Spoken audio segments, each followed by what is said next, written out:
Hi, I'm Kristen Amdahl and welcome back to my studio and channel. In this video, I want to show you some tips and tricks for making one of the projects from my brand new book, 52 Crochet Gifts. And in this video, I'll show you some of the tips for getting started. This is the Norah Motif bowl. This bowl is a gorgeous home deck accessory.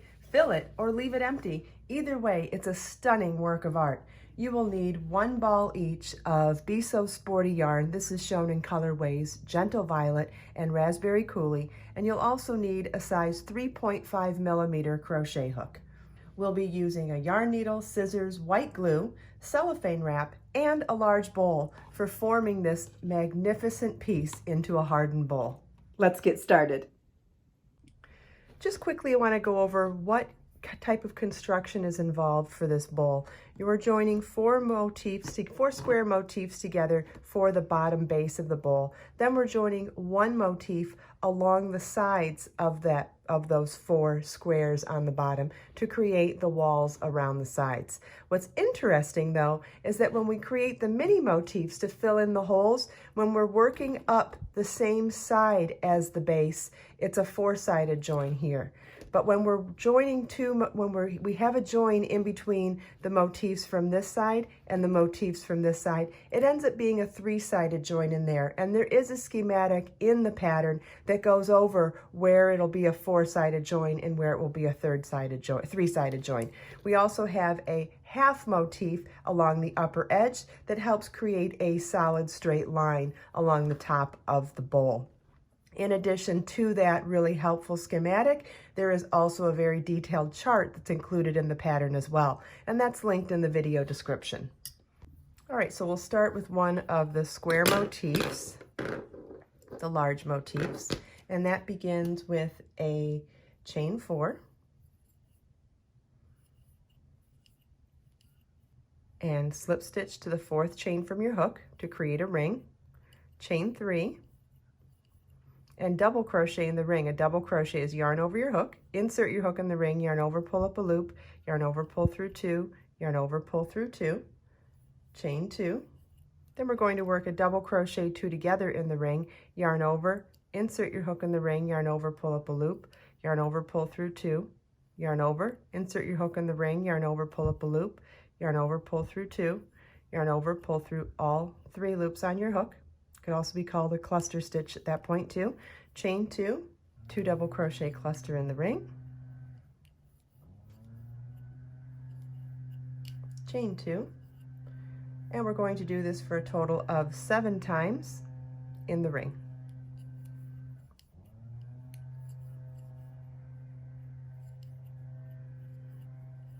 The chain 3 double crochet counted as our first cluster. Then we did 7 more clusters, so now we have a total of 8 clusters and 8 chain 2 spaces. At the end of the round, we're going to slip stitch to the top of the first stitch at the beginning of the round to join, which is the double crochet portion of that chain 3 double crochet. This is what the end of round 1 should look like.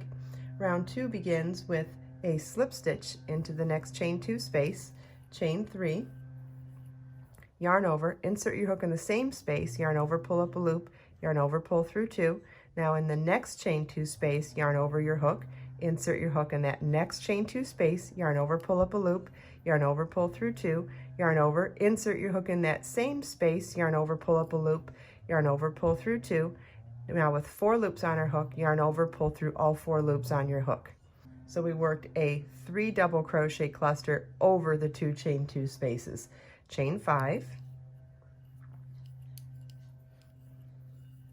And now we're going to work a 4 double crochet cluster over both that same space we just worked in and the next chain 2 space. So it's yarn over your hook, insert your hook in the same space last worked, yarn over, pull up a loop, yarn over, pull through 2, do that again.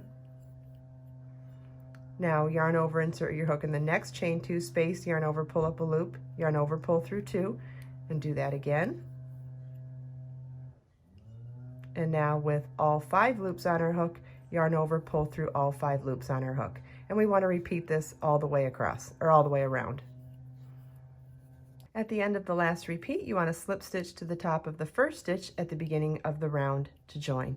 And this is what the end of round 2 should look like. Round 3 begins with a slip stitch into the first chain 5 space, chain 1, 3 single crochets in that chain 5 space, a chain 3 picot, chain 3, single crochet in the third chain from your hook, and 3 more single crochets in that same chain 5 space. So we did 3 single crochets, chain 3 picot, and 3 single crochets. And you want to repeat that in each chain 5 space around.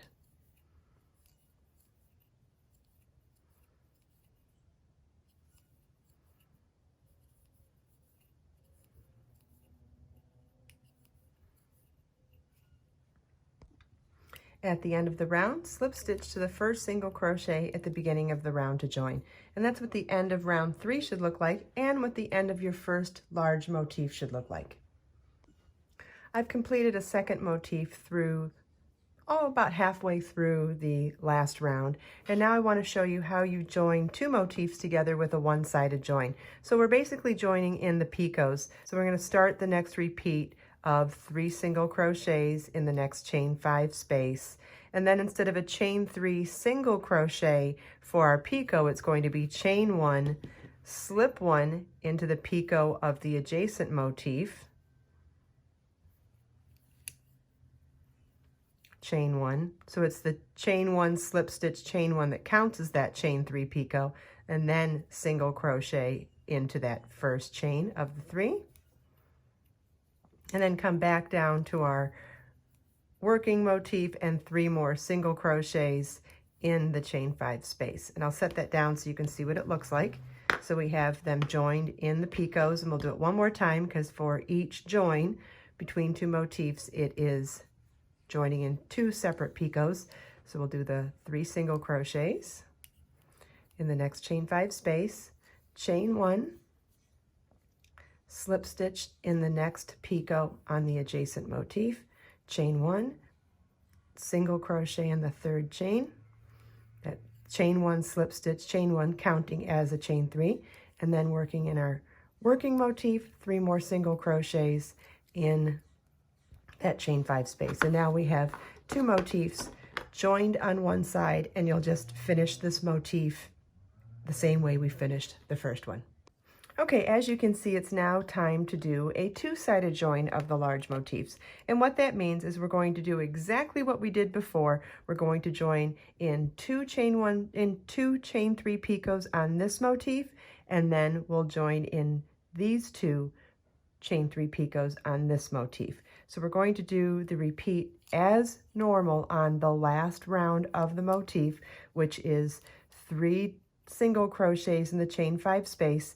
Then the chain 3 picot for joining is chain 1, slip stitch in the chain 3 picot on the adjacent motif, chain 1, slip stitch into the, single crochet into the first chain. Then going back on our working motif, 3 more single crochets in that same chain 5 space. I'll set it down so you can see that it's joined. So now we'll go into our next chain 5 space and work 3 single crochets, chain 1, slip stitch into the picot on the next picot on the same adjacent motif, chain 1, single crochet into the first chain. Whoops, didn't do that quite right. Let's try that again. There we go, and finish up with 3 more single crochets in the same chain 5 space on our working motif. Okay, so we're going to set our work down now. We joined here and here. Now for this one, we're going to join to this motif's chain 3 picot, and then we'll join to that one. So on our next repeat,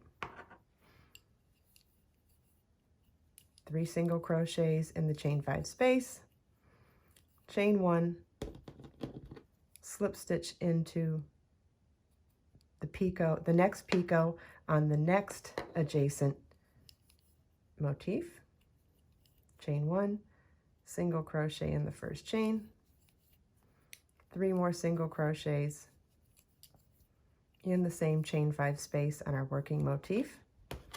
And I'll set our work down now again so you can see that we've now joined in a third. Okay, so now we have a third picot joined on a separate motif, and now we'll join to the next picot on the same motif. So we'll go back to our working motif again, 3 single crochets in the chain 5 space, chain 1, slip stitch into the next picot on the adjacent motif, chain 1, single crochet into the first chain, 3 single crochets in the next chain 5 space, in the same chain 5 space, and we've made it all the way around, so we'll slip stitch to the first single crochet at the beginning of the round to join. Fasten off, and now that's how we do a two-sided join. Notice now that we have this hole in the center between the 4 motifs, and that's what I was talking about on the bowl. That's where we'll be joining a mini motif. Okay, so the mini motifs are done a little differently than you may have done motifs before. Normally you start a motif with a ring, a chain ring, or a magic loop, but this time we're just crocheting right into the surface edge of the hole between the motifs. So notice that there are sections of 3 single crochets along each of these sides. There's 3 single crochets here, 3 here, 3 here, 3 here, 3 here, 3 here, 3 here, and 3 here. What we're going to be doing is crocheting into the second or center single crochet of each one of those 3 single crochet sections.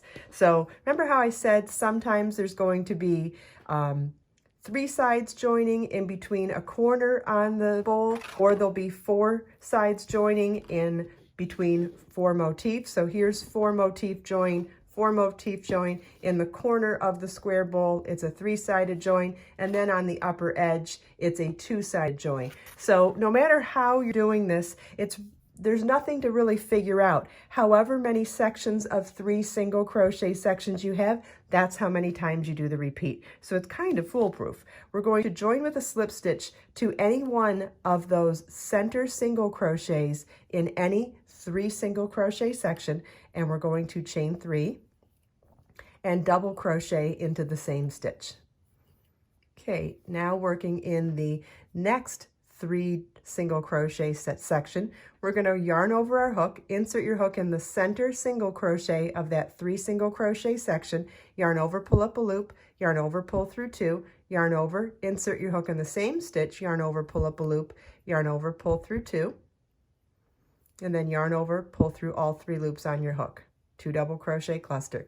Now working in the next section of 3 single crochets in the center stitch, we'll do another 2 double crochet cluster. And then working in the next section of 3 stitches, we'll work a 2 double crochet cluster in the center single crochet. And repeat this all the way around. And at the end of the round, slip stitch to the first double crochet at the beginning of the round to join. And that's how we work this really simple and really clever mini motif in between the larger motifs. Once you complete your entire bowl project, you want to weave in your loose ends, mix a solution of half glue to half water, and completely soak your fabric. Squeeze out the excess liquid, wrap cellophane around the base of a large bowl, and invert it on a flat surface. Drape the fabric over the bowl to block to finish measurements and allow to completely dry. Remove bowl and it will retain its shape. Isn't this just magical? It's so beautiful on its own. You could fill it with something. You could change the colors for any home decor. It would be beautiful in a solid color, in lots of colors, or in a 2-color design like this. Make one for yourself. Make one for anybody on your gift list. It is just a spectacular crochet gift. I hope you enjoyed this video. If you have any questions about anything we talked about today, please feel welcome to leave them for me in the comments. You can find links to everything I showed you today in the video description below. Let us make time to create, share, and inspire today and every day. I'll see you in the next video.